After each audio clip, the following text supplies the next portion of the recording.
자, 인물관계. 근데 인물관계를 더 가야 돼요, 그러면. 지금 보니까 곽후와 유수는 전생에 또 다른 관계였었던 거야. 그럼 이렇게 갈게. 전생에 누가 있었냐? 여태자가, 태자니까 황제의 그 다음 때 왕이들 아들인 거죠. 요 사이에 있었을 때 여태자의 아내로서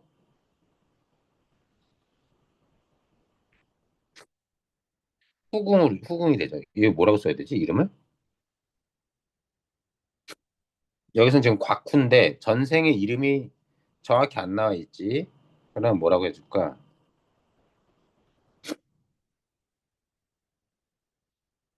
그냥 후궁이 됐어. 이름은 몰라. 네, 곽후라고 할게. 후궁이야. 그래서 다시까지 낳았어. 왕손을 낳았다고 했지.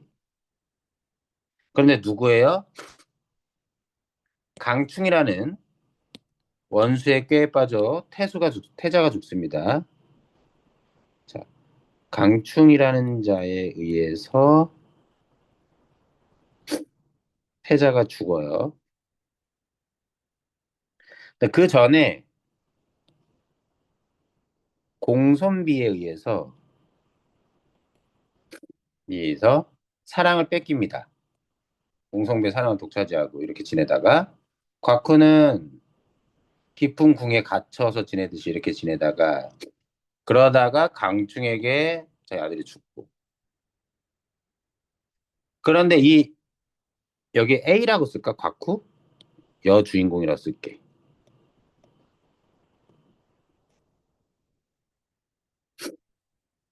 이 여주인공이 여태자가 뭘로 환생해?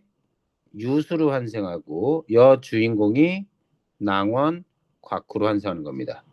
자, 이런 관계에서 여기 지나가고 여기 태어나고. 근데 유수는 집안이 어땠다? 가난했다.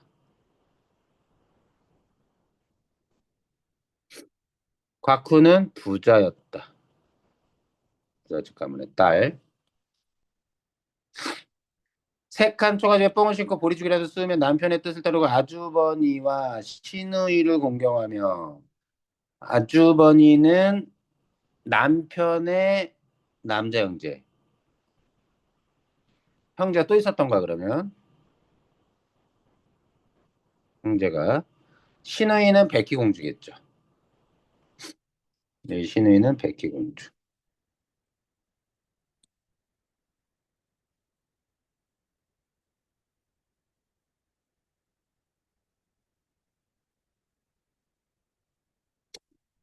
근데 이상하다.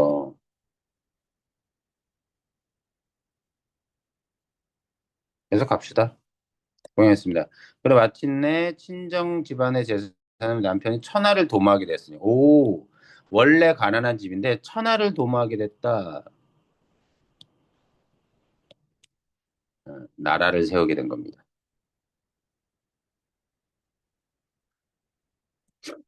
비록 1,000명이 있었다 하더라도 첩이 내주한 공덕도 적지 않을 것입니다.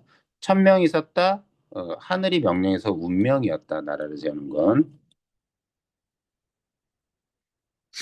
이렇듯 어려움을 함께한 신첩을 후에는 헌식첩처럼 버리니 여기에서도 깊은 궁궐에서 우울하게 공손비나 좋아했었는데 태자가. 근데 그 다음 생이 됐음에도 불구하고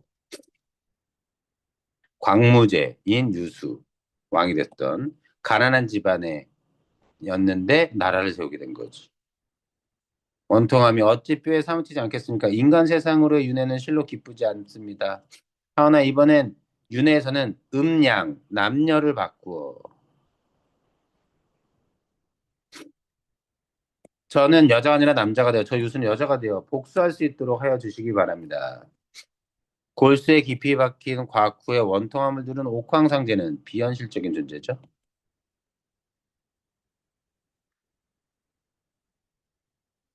초월적 존재라고 씁시다.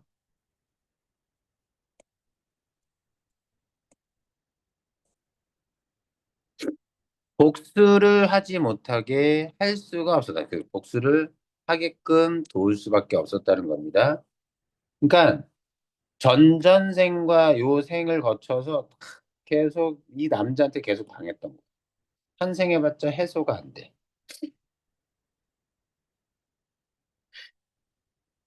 이에 고개를 숙이며 강모광 유수와 태음성 음후를 즉시 데려오라고 하였다. 자, 유수는 강모광, 음후는 태음성. 이 별자리 이름이라고 할 수도 있어요. 이거 지금 옥황상제 앞에 있는 겁니다. 잠시 후 그들이 이르자 옥황상제가 소원을 물었다. 강모 유수와 태음성 음후는 다만 옥황상제 만수만 축수할 뿐, 축수는 기원, 할 뿐 말이 없었다. 양심이 있었던 건가? 옥황상제 비로소 고개를 끄덕이고는 남두성과 북두성에게 세 사람의 윤회 보응을 분명히 하라고 명령했다. 이 별자리 이름인데요. 일종의 신선 이름이기도 합니다. 이때 태음성도 신선 이름이라고 생각해도 돼요. 무슨 얘기냐? 음후가 여기 이렇게 있었잖아. 이런 관계로 살았었는데 이 사람들이 전생에 신선세계 존재했었던 거지. 이때도 인간으로 살았었는데 그 전부터 전생에는 초월, 천상계 존재였었는데 무언가 때문에 이렇게 환생을 했고 이들이 또 다시 이렇게 환생을 했고 그런데 이번엔 그렇게 이제 환생 전에 이들의 모습이 여기서 이제 이쪽으로 환생하는데 이 상황에서 옥황상제를 만난 거야 지금. 이 별자리 이름이야. 이거 다 적을까? 강모광, 해음성. 자, 얘는 강모광이라고도 하고, 아까 광무제라고도 했습니다. 인간 세상에서는 임금이 되면서. 음흐는 태음성이라고도 했어요. 곽후는 낭원이라고도 하고 있죠. 다 직책명이니까 이런 거 다 이름 바꿔가지고 나오기도 합니다. 진짜 짜증나는 거예요. 고전술이. 그랬더니 남두성과 북두성이 명을 바꾸는 서천열애를 청하였다. 서천열애도 초월적 존재. 부처님 같은 부처님 이름이에요.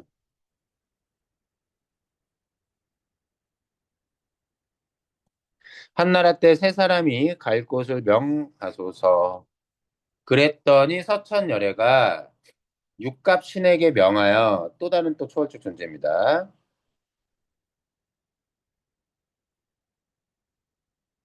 각각 태어날 곳, 갈 곳을 정지했다. 환생에서 이번에 태어날 곳.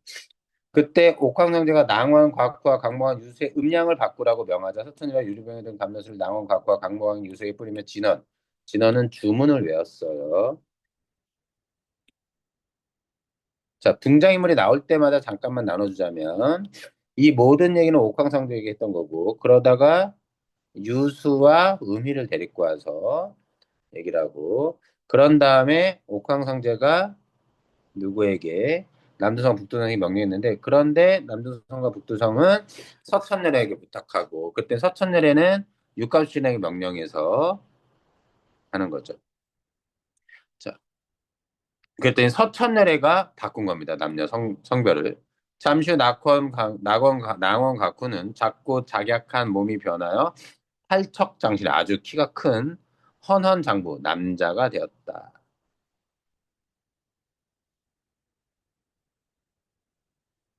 헌칠한 남자가 된 거고요. 작고 자격한 여성의 몸 얘기한 거예요. 옷을 가져와 입으니 아리따운 부인이 순식간에 헌칠한 호걸이 된 거야.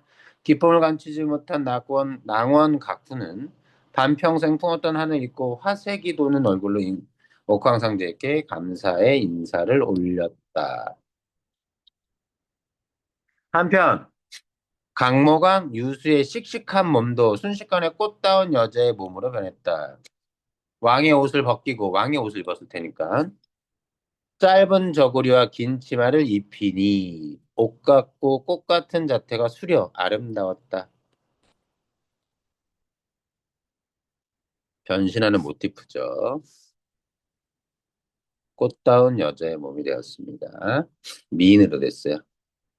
자, 다리 손가락으로 꽃을 부끄럽게 할 만했으며 물속에 물고기가 헤엄치는 것을 잊어 가라앉고 날아가는 별매가 부달깃을 멈춰 떨어질 만큼 아름다. 옛날에 아름다운 미인을 표현하는 구절입니다. 곁에 있던 성관네 신선들이 그 모습을 크게 웃으니 강모가 유서 몹시 부끄러워 얼굴을 붉히면서 감히 고개를 들지 못했다. 태음성 의문은 얼굴에 흑빛이 되어 자 그래서 누구야? 랑원 각후는 이렇게 됐고 강모가 유수는 이렇게 됐고 이번에는 태음성 의문입니다. 말을 하지 못했다. 옥황상제 말했다. 짐이 낭원의 소원을 따르고자 하니 너희들은 각각 태어나고 싶은 곳을 말해봐라. 했더니 이렇게 태어나는 겁니다. 옥황상제가 그렇게 해서 유수는 조수아로, 곽후는 강왕으로, 음후는 여긴 어떤 인물인지 안 나오네요. 이 설려주라는 거. 조수아가 잡아보세요. 강왕과 조수아가 결혼했죠, 원래 아내예요. 그런데 강왕이 위옥희와 또 결혼했습니다. 두 번째 와이프를 결혼했더니 조수아가 화를 내는 겁니다. 노발대발 베개를 베고 눈이 머리에 쓴 관은 벗겨지고 귀 밑 비녀는 빠져 있었다. 가을 물결같이 맑은 눈에는 노기가 화가 등등한 가운데 두 밤엔 근심과 원한이 가득하니 강은 한참 동안 살펴다 말했다. 자, 과인은 죽지 않았는데 자기 자신을 가리키는 겁니다. 최은누의 박복한 청상 호럼의 모습이 최은누는 아마도 조수아의 거처 지내는 건물의 이름일 거예요. 청상은 과부, 남편을 잃은 여자의 모습은 도대체 무슨 일이냐, 이 모습이.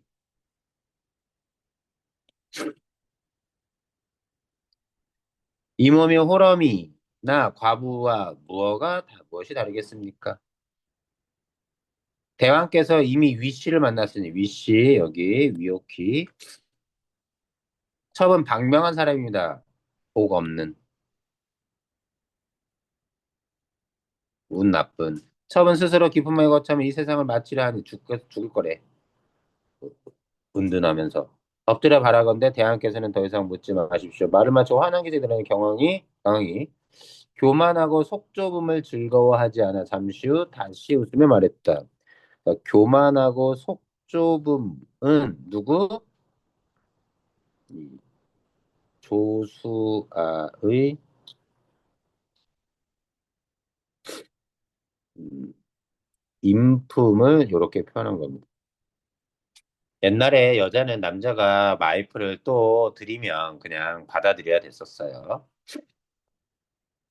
잠시 후 다시 웃으며 말했다. 위씨는 애당초 과인과 혼인을 약속했던 옛 정이뇨. 또한 남서 땅에서 세운 큰 공은 갚을 길이었고 과인을 병에서 구한 은혜 또한 적지 않소. 야, 원래 혼인을 약속했던 나라에 세운 큰 공, 그 다음 왕을 병에서 자기 자신을 구한 은혜.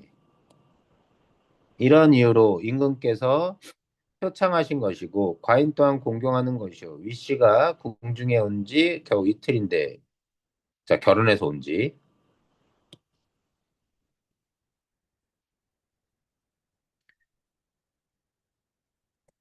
혼인해서 이곳에 온 지 이처럼 투기를 하니 질투 그 이유를 알지 못하겠소. 그대로 당하는 거죠. 우린 안 읽었지만 여태자가 아니 여기다 유수가 음후를 들이면서 곽후가 겪었던 질투와 그 고통을 그대로 조수아가 곽후처럼 당하는 겁니다. 부인의 이런 뜬금없는 행동을 과인 또 어찌 우선왕제께서 스스로 성질을 이기지 못해 자네를 때리니 투기하는 부인이 무서워 과인이 어찌 대장부의 풍류를 없앨 수 있겠소. 자녀도 때렸나 봐. 말을 마치고 발걸음을 돌려 남궁으로 향했다. 그래서 남궁 아까 최운루가 어디였냐면 조수아에 거처였던 것 같아요. 남궁은 도대체 어디냐? 자, 장소가 바뀌었습니다. 남궁은 원래 이 강왕의 거처이거나 아니면 위씨의 거처일 수 있어요. 조수아가 강왕의 준절한 모습을 보니 준엄한 준엄도 어려운 말인가? 어 엄한 아주 엄격한 모습을 보니 평소에 진중하였던 사랑이 없었다. 자기에 대한 아무 말도 못하고 눈물만 흘릴 뿐인데 문득 유모 개파가 들어와 좋은 말로 위로하니 조비가 탄식했다. 비자를 붙인 겁니다. 조수아예요. 나는 부귀영화를 누리면서도 마음이 편치 않은 것보다는 차라리 베옷을 입은, 자, 베옷을 입은 벼슬하지 않은 궁벽한 시골에 가난한 선비의 아내가 되어 보리밥과 푸성기 반찬에 만족하고 나무뿌려 고사리를 캐며 살기를 항상 원했다. 그렇기 때문에 이처럼 마음이 번잡한 것이다. 억지로 아닌 척하고자 하나 마음대로 되지 않으니 이 모든 것이 하늘이 정한 운명이다. 운명론적 세계관. 나는 이제 분노하고 원통하여 죽을 것 같다. 개파는 조수가 어렸을 때부터 젖을 먹여 키운 정이 깊었다. 그 신세가 불안함을 생각하니 어찌 마음이 편하겠는가? 어찌 마음이 편하겠는가? 이런 게 뭐냐면 서술자가 개입한 거예요. 서술자의 직접적 개입. 물론 편집자적 논평이라고도 할 수 있습니다.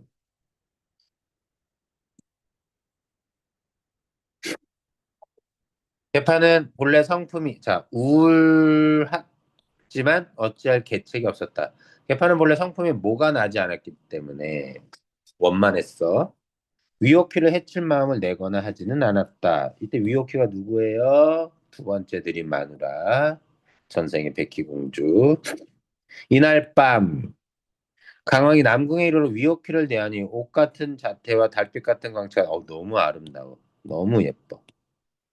아, 이 남궁은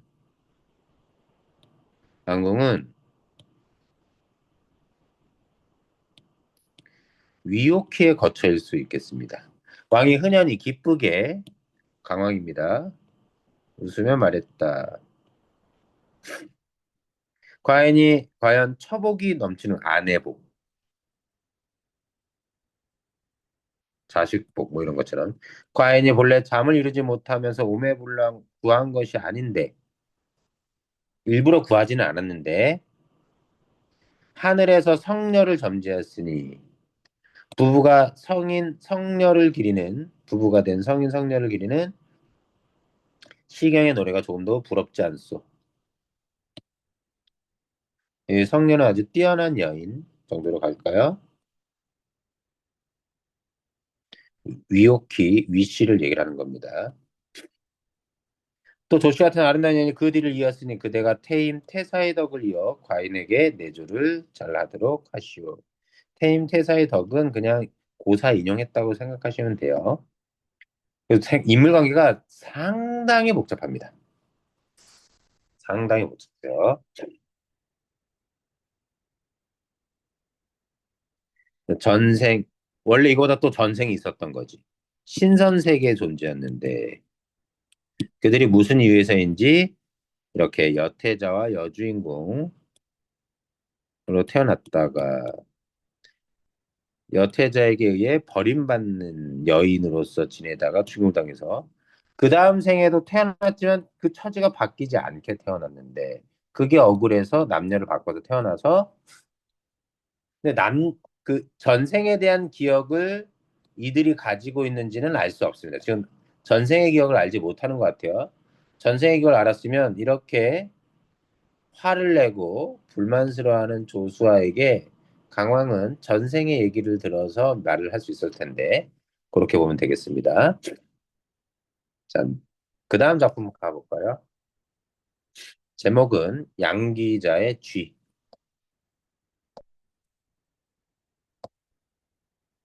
이 작품에는 인물이 가정과 사회라는 집단 속에서 부여받은 역할, 사회적 역할이죠, 이게. 느끼는 무력감. 왜? 사회적 역할을 제대로 수행하지 못해서 받는. 자, 수행하지 못하기 때문에 그로 인한 무력감이 드러난다. 이 주인공은. 부정적 시선에 소극적으로 대응하기도 하고 가정 내에서 받는 기대와 기대에 부응하지 못하는 부응하는 현실과 기대 사이에 괴리를 느끼기도 한다. 거리감. 이와 같은 상황에서 쥐는 인물이 자신과 동일시하는 대상. 오, 쥐 이꼴 그 인물. 그리고 그 쥐를 통해 스스로의 상황, 자기가 지금 어떤 상황에 처했는지를 깨닫는다.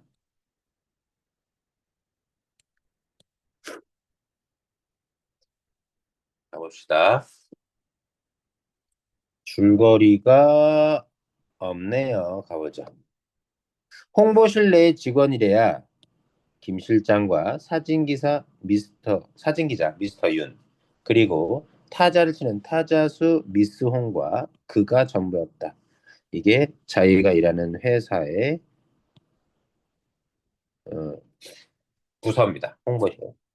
이 방의 우두머리인 김 실장, 자, 실이니까 실장이 실눈을 뜨기 시작하면 일은 이미 그른 거나 다 망친 거나 다름없었다. 그의 실눈, 자, 김 실장의 실눈은 뱀처럼 찬냉기를 안으로 담고 있어서 마주보기가 대단히 섬뜩했다. 자, 이 실눈을 떴을 때 음, 모든 일이 불안하게 홍보실이 긴장한다는 거죠. 이미 그런 거나 다름없었다. 어떤 일이 다 망쳐지고 끝난 거나 다름없다는 얘기지? 도대체? 그만큼 김 실장은, 김 실장은 거의 권력이 상당히 높고 그의 눈에 항상 긴장감을 일으켰던 사람인 거죠. 퇴근 시간이 아주 임박해졌을 무렵 그는 드디어 김 실장의 실눈이 자신의 온몸을 훑고 있다는 사실을 깨달았다. 그와 동시에 한 페이지 원고도 완성치 못한 자신의 무능도 발견했다. 자, 한 페이지 원고도 완성지 못한 자신의 무능. 모든 것은 그래 바로 그 살찐 쥐 탓이야. 얼결에 그는 이렇게 중얼거리고 말았으나 느닷없이는 이 말조차 그에겐 당혹하기만 했다. 자 봐. 자기도 모르게 얼결에 자기가 중얼거려 놓고 뭐라고? 쥐 때문이라고. 그러니까 지금 이 상황의 탓을 쥐 탓하는 겁니다. 그 살찐 쥐 탓. 지가 말해놓고 자기조차 당혹스러운 거예요. 왜 그런 생각이 났는지. 그때 실장의 목소리가 그의 당혹 속으로 날아들었다. 미스터 정, 미스터라니. 그는 자신의 호칭에 대해 다시 낯을 붉힌다. 미스터 정, 그예요. 주인공. 이것 때문에 자기는 원고도 작성하지 못했다고 생각하는 겁니다. 상무님, 퇴근 전에 원고 올려봐요. 상무님 퇴근 전에. 네, 그런데 아직 다 못 썼나요? 네, 그게 몇 장까지 나갔어요? 근데 뭐 글쎄 그게 모든 것을 알고 있으면서도 김치랑 끈덕지게 캐묻기 시작했다. 아주 집요한 사람이다. 그를 괴롭히려고 하는 사람인 것도 같아. 다 알면서. 그는 틀림없이 동년배거나 후배일 김 실장의 질책에 전전긍긍하며 당황하기 시작한다. 나이는 누가 더 많아? 그가 더 많아. 혹은 김 실장이 후배일 수 있어. 선배거나. 근데 직책은 누가 높아? 김 실장이 높아.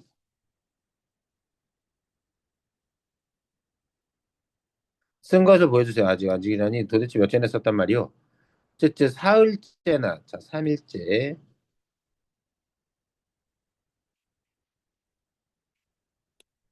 호텔에서 헛공상만 했구먼. 자, 미스터 정의 성실성이 의심됩니다.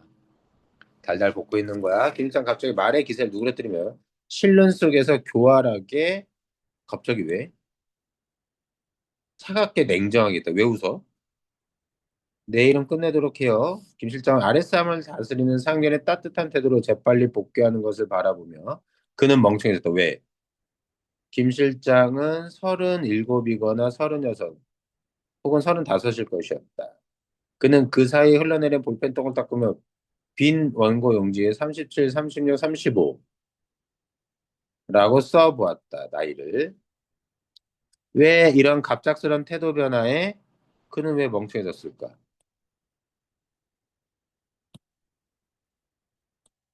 Why?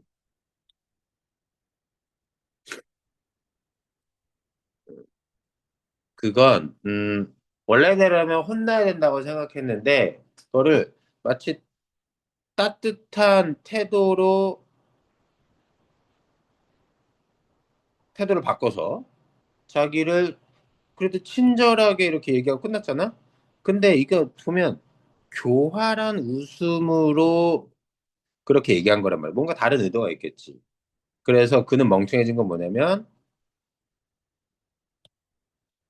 왜 멍청해졌어요? 평소와 달라.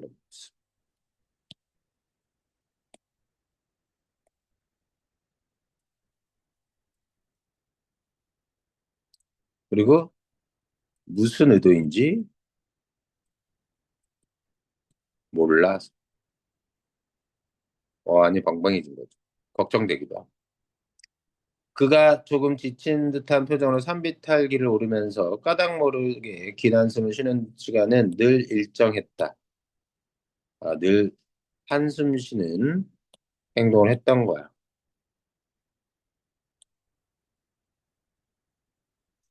여기저기서 아이들을 불러들이는 시간, 누구네 집에서건 모두 손을 씻고 식탁에 모여 있는 않는 시간, 저녁 시간인가 봐. 그 대문 앞에 여인들이 모여 있지 않은 시간이 바로 그때로서 그는 등 언저리에 배기 시작하는 땀을 귀찮아하면서 산비탈을 오르니까 시골 그 좀 잘 못 사는 동네에 사는 거 보지. 그래서 긴 한숨, 긴 숨을 몰아쉬는 것이었다. 힘들어서 상비탈 오르니까 일단은 땀 때문에. 그러나 오늘도 무사히 집으로 돌아왔다는 거. 그러나 그가 바랐던 바의 모든 생활이 오늘도 여전히 싹수 노랗게 틀려 있다는 거. 자, 그가 바랬던 바의 모든 생활, 꿈꾸는 생활, 꿈꾸고 바라는 이상적인 삶은 하지만 안 됐다는 것. 그래 다시 싹스노란 또 하나의 테두리로 들어가야 한다는 것. 싹스노란 또 하나의 테두리가 어디겠어요? 가족, 가정. 는 것에 대한 일종의 신호라고 봐도 무방했다. 뭐가요? 그 한숨은요.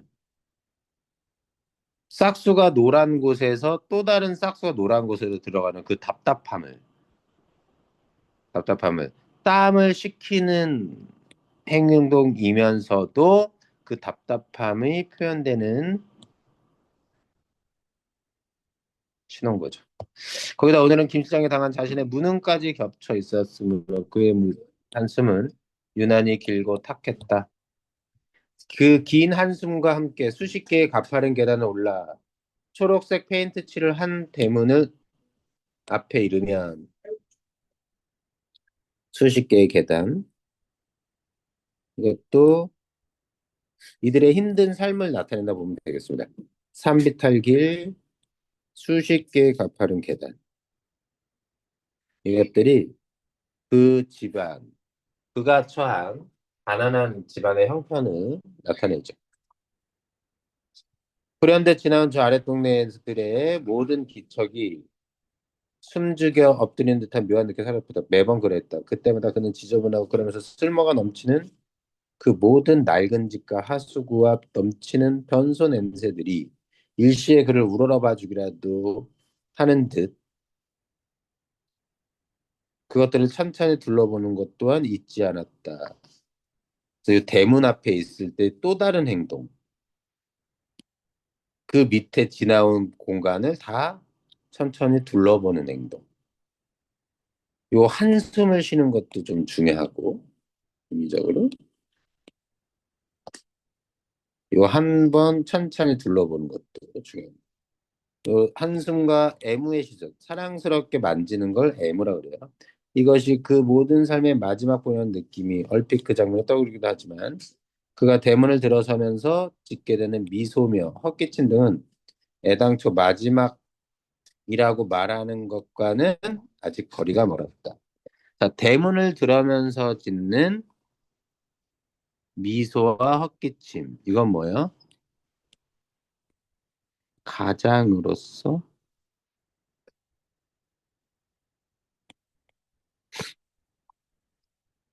일부러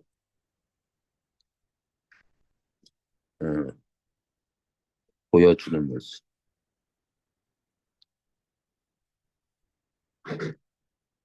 솔직히 말하면 이 꼭대기에 올라서면서 흘리는 땀이나 다리의 통증 그리고 억눌 때 하루에 1등을 감안한다면 대문 안에 들어서면서 또 그가 짓는 미소며 헛기침은 가당차는 억지였다. 자, 억지야 억지. 억지스러움 이런 거야. 지금 3인칭 전지적 작가 시점입니다. 그러나 그는 어떻게든 어떻게 해야만이 이 소왕국의 평화가 유지되는지를 잘 알고 있었다. 이 소왕국의 평화, 소왕국 가정, 가족. 밖에서 어쨌든 일단 집안에서는 그는 700만 불의 사나이거나 슈퍼맨이거나 무적의 관계에 세도가야 했다. 모든 일이 다 그래야 돼 시련은 힘들어도 어설픈 흉내쯤은 쉬었으므로 그는 하루의 종반부, 마지막 후반부를 그렇게 시작하며 아까 뱉었던 긴 한숨을 잊기로 하는 것이다. 그래서 이 역할은 뭐예요? 이런 모습은 이런 모습의 흉내인 거죠. 가정을 위해서. 자, 문을 열었는데도 나간 것 같지 않아요. 아까도 부스럭거리는 소리가 났어요. 저게 우리를 골탕 먹이려고 단단히 작정을 했나 봐요. 저게 뭐예요? 아마도 쥐입니다. 역시 그랬다. 아무도 그에게 휴식을 주려 하지 않았다. 꼭대기 집까지 올라오면서 흘린 땀을 닦기도 전에 아이들은 옆집 아이와 싸운 상처를 보여주면 복수전을 종용, 부탁했고 혼내주라고 대신.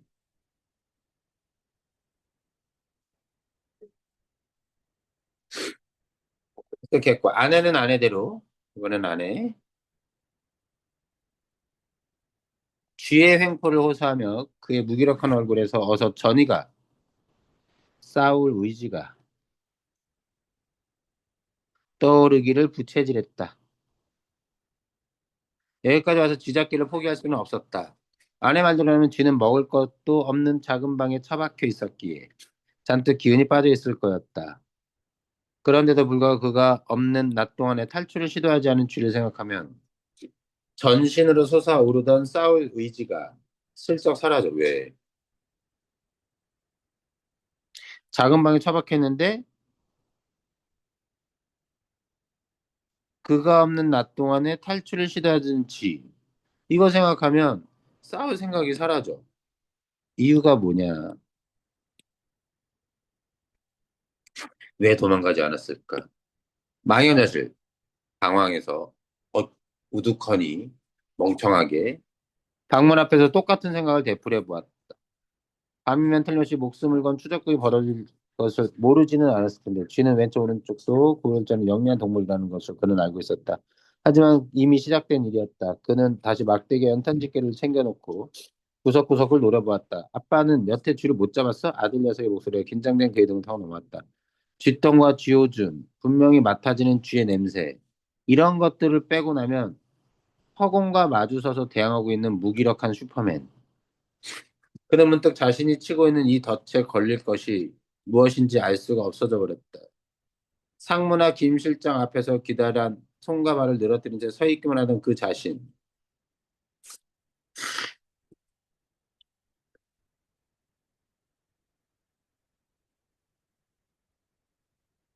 이고 쥐는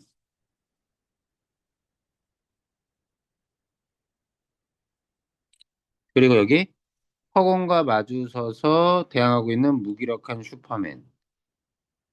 그가 자신을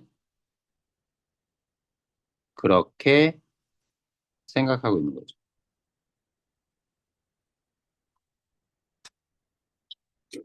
슈퍼맨이지만 무기력해.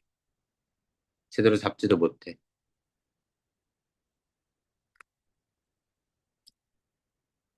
바로 그런 자신이 지금 이 잔악한 도구를 휘두를 작정을 하고 있다는데 생각이 미치자 갑자기 웃음이 터져 나왔다. 그는 슬그머니 팔에 힘을 푸고 땅바닥에 쥐잡기를 포기하는 겁니다.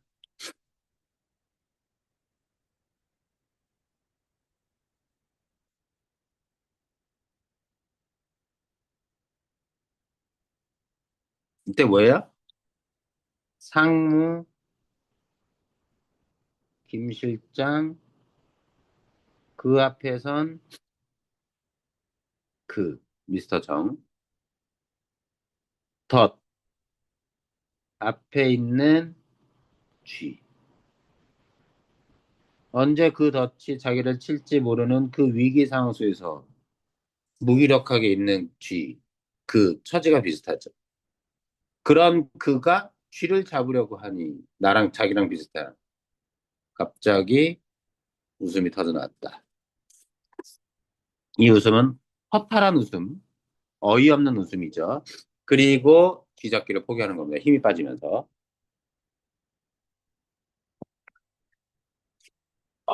잠깐만.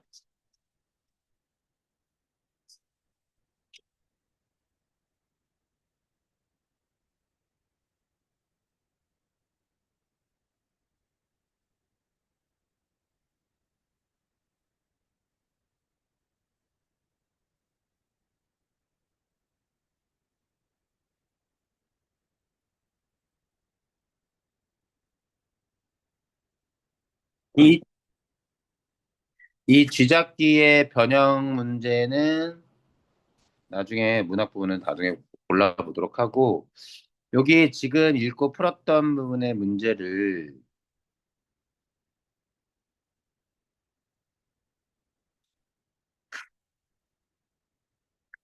직접 풀어보시고요. 여기도 해석해야 되는데 시간이 지금 애매하네. 일단 여기까지 한번 해보고 내일 좀 더 합시다. 3시부터. 어때요?